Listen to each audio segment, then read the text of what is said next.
The night I slept outside a grocery store in the cold was the night my life changed forever. A stranger stopped, looked into my eyes, and said, "You shouldn't be out here alone." I didn't know it then, but that man would change my whole life. If you've ever believed love can come from the most unexpected places, this story is for you. Hit subscribe, give this video a like, and stay with me till the end. You won't believe how a homeless girl like me became the woman his family now adores. I never thought my life would come to this. One day I had a job, a place to stay, and people I thought were family. The next, I was standing outside a shelter with a trash bag full of clothes, nowhere to go, and nobody to call. It all fell apart faster than I could understand. The man I loved for years turned out to be someone I barely recognized. Angry, controlling, cruel. I stayed longer than I should have because I believed his lies. And when I finally walked away, bruised inside and out, I thought I'd find comfort in my own blood. But my family shut their door on me like I was the problem. I tried to hold on. I really did. I got a job at a diner, shared a room with a girl I barely knew, and told myself I'd figure it out. But when the diner closed down and I couldn't make rent, everything crumbled. I ended up on the streets with no savings, no shelter, and no one to turn to. That first night was the longest night of my life. It was raining. Cold. I curled up on a bench outside a grocery store, soaked through, hugging my bag like it was the only piece of my old life I had left. I felt ashamed, like I had failed as a woman, as a daughter, as a human being. People walked by like I wasn't even there, like I didn't exist. And maybe I didn't, not to them. But then, through the blur of tears and streetlights, someone stopped. A man. He looked right at me, not past me, not through me. And in that moment, I realized I wasn't invisible anymore. Someone finally saw me. He stood there quietly for a moment, just looking at me.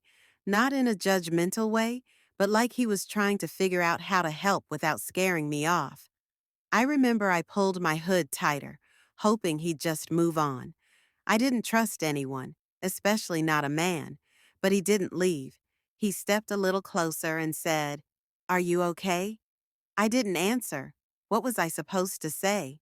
No, I'm cold, hungry, and I haven't slept in 2 nights? I just stared at him.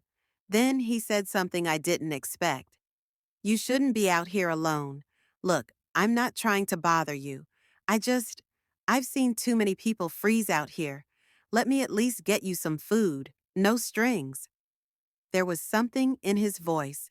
Kindness, calmness, no pressure. I nodded slowly. He pointed to a small diner down the street and said he'd be inside if I wanted something warm to eat. And just like that, he walked away. I waited, maybe 5 minutes, maybe 15. I was soaking wet, and my stomach felt like it was eating itself. Finally, I picked up my bag and followed. He was at a booth, just sipping coffee, looking out the window. When he saw me come in, he smiled. Not a creepy smile, but the kind you don't see much anymore. The waitress brought over a bowl of soup and a grilled cheese before I even sat down. He had already ordered for me. That made me cry. Silently, just a few tears. But it hit me hard. Someone thought enough of me to order me food. I finally told him my name, Jasmine. He smiled and said, "I'm Michael." We talked a little. I didn't share much, just that things had been hard, and I didn't have a place to go. He nodded like he understood, didn't pry, didn't dig. When we were done eating, he paid the bill and asked, "Do you have a safe place to sleep tonight?" I looked away. He hesitated, then said, "I have a spare room." I know how that sounds, but it's just a room.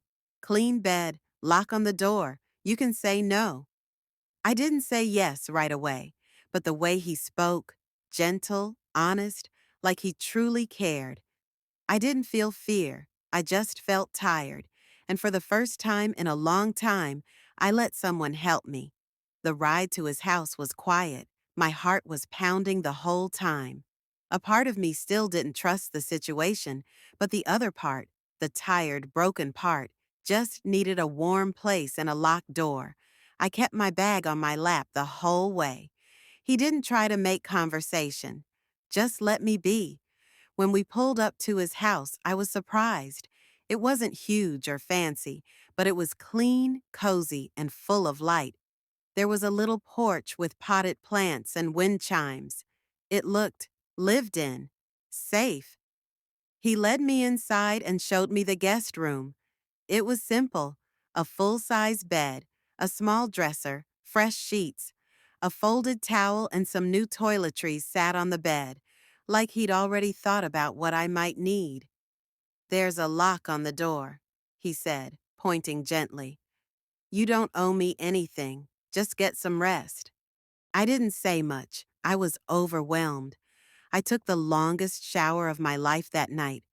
I cried under that water until my knees gave out, and I sat at the bottom of the tub.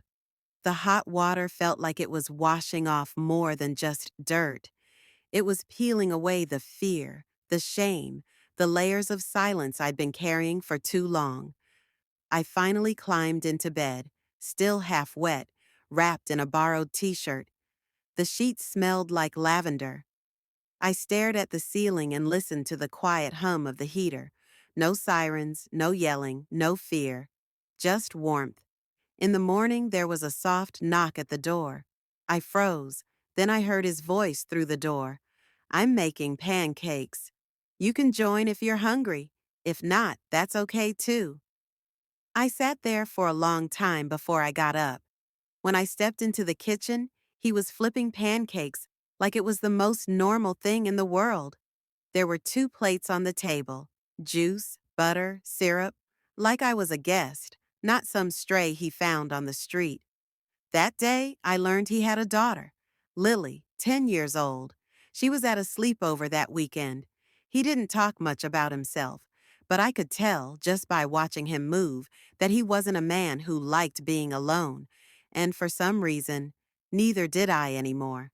The first few days, I kept to myself. I stayed mostly in the guest room, only coming out to eat or use the bathroom. But Michael never pressured me, never asked questions I didn't want to answer. He just made sure I knew I was safe and that I mattered. By the end of the first week, I started helping out. It felt right. I washed the dishes after breakfast, tidied up the living room, swept the porch. It wasn't because he asked me to. I just wanted to give something back. Doing these little things made me feel human again, like I had a purpose. Then Lily came home. She was shy at first, just like me. She had Michael's calm eyes and a curious little smile. The first thing she said to me was, "You're really pretty." I almost cried. No one had said something kind to me in so long, especially not a child. She started calling me Miss Jazz. It made me laugh. It stuck. Before I knew it, I was making her school lunches in the mornings, helping her with her hair before school, and reading bedtime stories with her at night when Michael had to work late. We slowly became a little team, the three of us.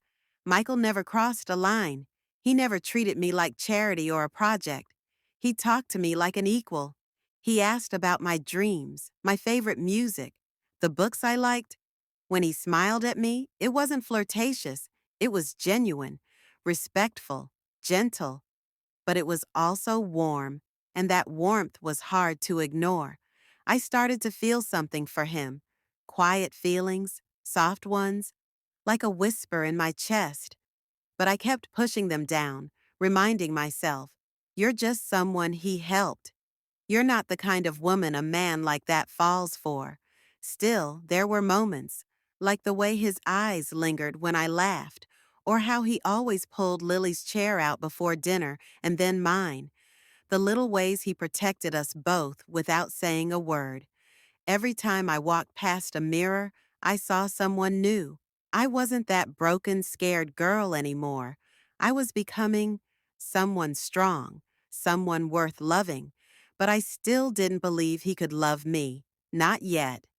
It was around December when Michael asked me to come with him and Lily to his family's Christmas gathering. I froze. Are you sure? I asked, trying to hide the fear in my voice. They're going to love you, he said. They already know how happy Lily's been. I wanted to believe him, but deep down I knew the truth. Some people don't need a reason to judge you. Sometimes just being different is enough. We drove out to his sister's house a few days before Christmas. It was big, decorated top to bottom, with lights and holiday cheer. His family was already there, his parents, two sisters, their husbands, nieces, nephews, all smiling, all dressed up. I felt like an outsider the second I stepped in. His older sister gave me a polite but cold smile. The younger one barely looked at me. One of them leaned in and whispered something to the other. I knew that look. I'd seen it 100 times. The silent judgment, the whispered questions. Is she a girlfriend? Where did he even meet her? She doesn't look like she fits in. I tried to stay quiet and respectful.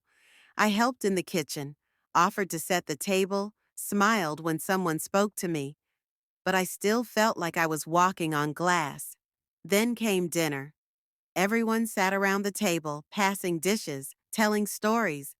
I sat between Michael and Lily, focusing on my plate, and that's when Lily stood up and said, loudly and proudly, Miss Jazz makes the best pancakes in the world. She's my favorite person. The room went still.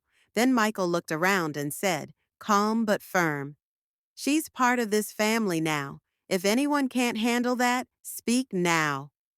No one said a word, not even his sisters. I could feel the tears welling up, but I didn't want to cry at the table. Lily grabbed my hand and kept eating like nothing happened. That moment changed everything. The judgment didn't vanish overnight, but something in his family shifted. They started asking me about my cooking, inviting me to help with little things, asking for advice. Slowly, walls came down. It wasn't easy, but for the first time, I wasn't fighting alone. Michael stood beside me. Lily held my hand, and together, we were becoming something real, something that even his family couldn't ignore. It's funny how life can turn all the way around when you least expect it. A year ago, I was sleeping on a bench, wondering if anyone would even notice if I disappeared. Now, now I wake up to the smell of coffee, the sound of Lily humming while she gets ready for school, and Michael smiling at me like I'm the best thing that's ever happened to him. A few months after that Christmas dinner, I started cooking more. It was something I had always loved, even before everything went wrong. Michael encouraged me, said I had a gift. One night, he brought home a flyer for a local weekend market and said, you should try selling your food. Just once, see what happens. I was terrified, but I did it. I cooked for 2 days straight, brought trays of mini pies, baked macaroni, and peach cobbler. People loved it. By the end of the day, I had sold out. One lady asked if I catered birthdays. Another asked if I had a website. That's how Jazz's Comfort Kitchen was born. Michael helped with the paperwork. His sister, yes, the same one who once side-eyed me at Christmas, offered to help me market it online. Now she brags to her friends that her brother's girlfriend is the best cook in town. Lily made a drawing of me standing in front of my food stand and hung it on the fridge. Underneath it, she wrote, my mom is a hero. Yes, she calls me mom now. The first time she said it, I didn't even correct her. I just cried and hugged her like she was my whole world, because she is. And Michael? Well, one night, he took me back to the same diner where he first bought me soup and grilled cheese. He held my hand across the table, smiled that same warm smile, and said, Jasmine, I didn't just find you that night. I found the woman I want to grow old with. Then he pulled out a ring. Now, his family doesn't just accept me, they admire me. They come to me for advice, for recipes, for comfort. They see what he saw all along. I was never just a girl who needed saving. I was a woman worth choosing, worth loving. And now I'm the woman his family worships. If you ever feel like you're lost, just remember, someone out there is praying to find someone just like you. If this story touched your heart, please like, subscribe, and share it with someone who needs a little hope today.